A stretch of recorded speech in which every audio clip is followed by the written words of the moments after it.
ফুটবলের দুই পরাশক্তি আর্জেন্টিনা ও স্পেনের বহুল আলোচিত ফিনালিসিমা অনুষ্ঠিত হবে এই বছরের ২৭ মার্চে। ঐতিহাসিক কাতারের লুসাইল স্টেডিয়ামে হবে এই দুই দলের মহারণ।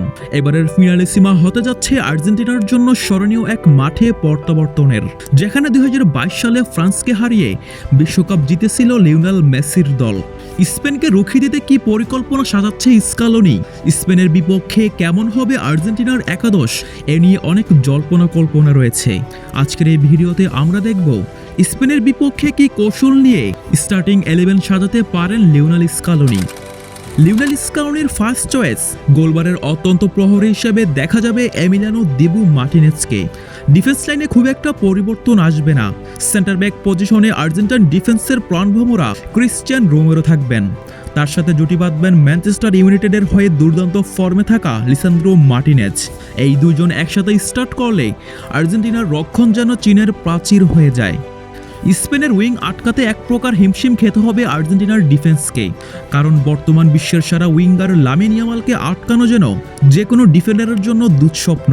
তবে লিওনেল স্কালোনির হাতে আছে rock solid defensive left back Nicolas Tagliafico, যিনি অ্যাটাকের চেয়ে ডিফেন্সিভ ডিউটিটাই খুব ভালোভাবে পালন করতে পারেন।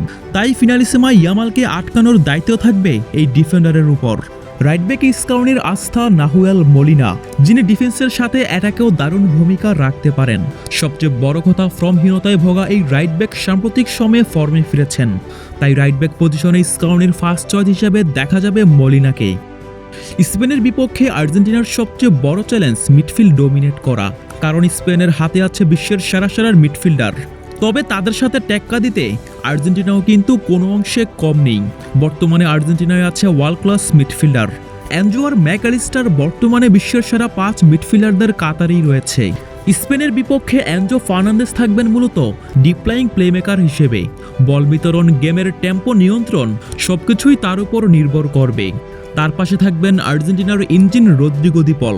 প্রতিপক্ষের খেলোয়াড়দের উপর নির্বিচ্ছিন্ন প্রেসিং, কভার করা, বল রিকভার করা, এই জায়গায় রদ্রিগো দি পল এক কথায় অপ্রতিরোধ্য। মূলত এই দুজনকে ডাবল পিপ হিসেবে ব্যবহার করতে পারেন লিওনেল স্কালোনি। আর মিডফিল্ডের বাম পাশে অর্থাৎ লেফট হোয়াইট মিডে দেখা যাবে অ্যালেক্সিস ম্যাকঅ্যালিস্টারকে। তার পাসিং, ভীষণ বুদ্ধিদীপ্ত মুভমেন্ট আর ক্রিয়েটিভিটি আর্জেন্টিনার আক্রমণ সাজাতে বড় ভূমিকা রাখবে। আরেকটা নতুন চমক হতে পারে জিউলিয়ানো সিমিওনি, যিনি মিডফিল্ড থেকে ফরওয়ার্ড লাইনে দারুণ সংযোগ তৈরি করতে পারেন। স্কালোনি তাকে ইনভার্টেড মিডফিল্ডার হিসেবে ব্যবহার করতে পারেন, বিশেষ করে দল যখন কাউন্টার অ্যাটাকে যাবে। মূলত ডিপলের বাম পাশে অর্থাৎ রাইট মিডফিল্ডার হিসেবে দেখা যাবে এই তরুণ আর্জেন্টাইনকে।